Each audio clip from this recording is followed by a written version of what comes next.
Assalamualaikum warahmatullahi wabarakatuh. Perkenalkan, nama saya Salis Ramadhaniatul Zahra dengan NIM 1904110025. Di sini saya akan membuat video terkait artikel arbitrase yang berjudul Peran Arbitrase dalam Penyelesaian Penyelisihan Bisnis Syariah. Saya membuat video ini guna memenuhi tugas dari Pak Jeffrey Tarantang untuk tugas akhir semester genap. Pengertian Basarnas. Badan Arbitrase Syariah Nasional merupakan lembaga yang dapat menyelesaikan sengketa perdata atau muamalah Islam dengan mengambil keputusan hukum atas masalah sengketa tersebut.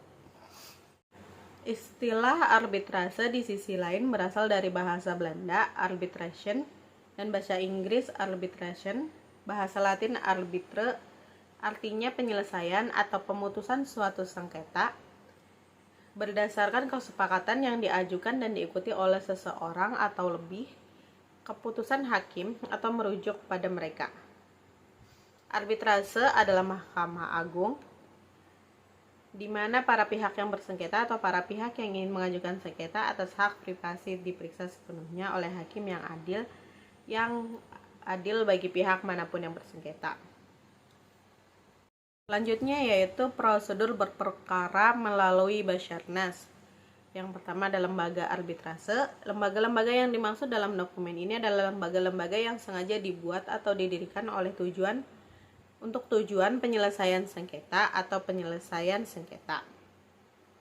Sesuai dengan pasal 30, pasal 1 ayat 8 Undang-Undang 1999. Oleh karena itu, keberadaan proses arbitrase bersifat insidental untuk penyelesaian suatu kasus tertentu.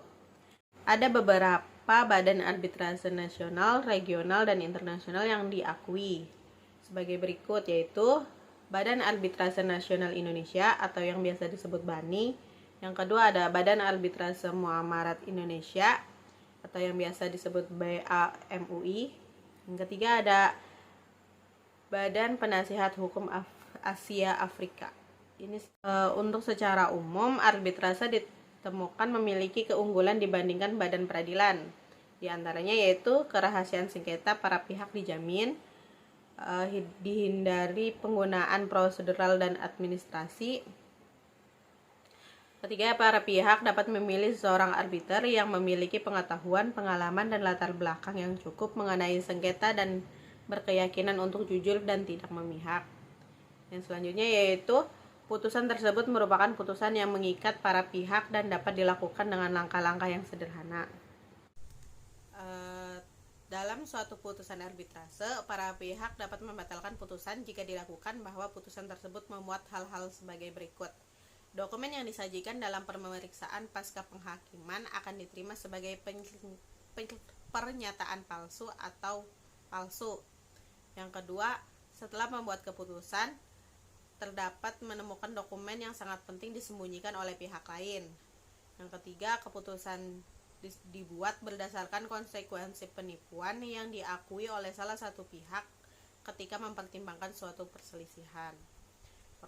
Permohonan pencabutan harus diajukan secara tertulis kepada Ketua Pengadilan Negeri dalam waktu 30 hari sejak tanggal penerimaan dan pendaftaran putusan dalam daftar pengadilan negeri. Jika permintaan pencabutan diterima, Panitera Pengadilan Rakyat akan mengeluarkan keputusan tentang pengguguran dalam waktu 30 hari sejak pengajuan pemohon penggusuran.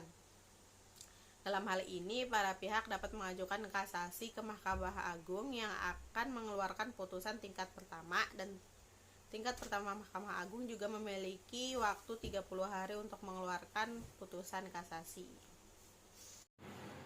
Selain itu, arbiter atau majelis arbiter dapat meminta agar setiap dokumen atau bukti disertai dengan terjemahan ke dalam majelis arbiter, dapat mendengarkan pernyataan saksi atau menjadwalkan pertemuan yang dianggap perlu di lokasi eksekutif.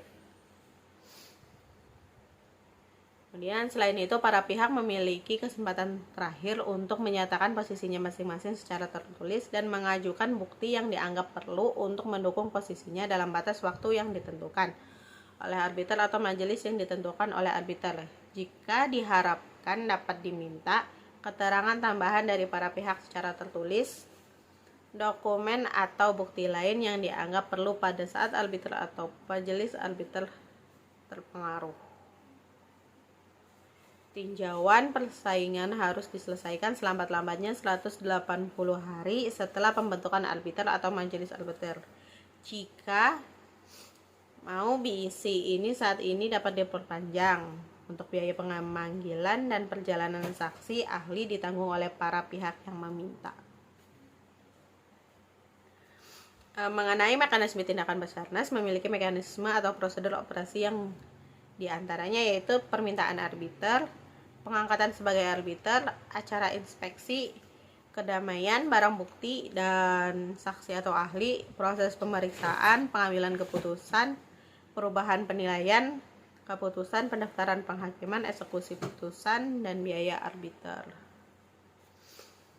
Kesimpulannya, Badan Arbiter Syariah Nasional merupakan lembaga yang dapat menyelesaikan sengketa perdata dengan mengambil keputusan atas masalah sengketa melalui hak tahkim. Ketentuan arbiter Basarnas yang berkaitan dengan penyelesaian sengketa sipil atau agama Islam bertujuan untuk meningkatkan kinerja lembaga di masa depan. Keberadaan Basarnas bagi masyarakat diharapkan dapat berperan dan menyelesaikan berbagai konflik melalui jalan damai, menjaga semangat para pihak yang berkonflik ini. Berarti penyelesaian atau keputusan suatu sengketa berdasarkan suatu persetujuan yang diajukan dan selanjutnya dibuat oleh seseorang atau lebih hakim. Arbitrase subakti adalah penyelesaian atau pemutusan suatu sengketa oleh seseorang atau lebih hakim berdasarkan kesepakatan yang diajukan atau disahkan oleh keputusan hakim yang dipilih. Sekian penjelasan dari saya terkait artikel peran arbiter dalam penyelesaian perselisihan bisnis syariah, di mana badan tersebut disebut dengan Basarnas. Sekian dari saya. Wassalamualaikum warahmatullahi wabarakatuh.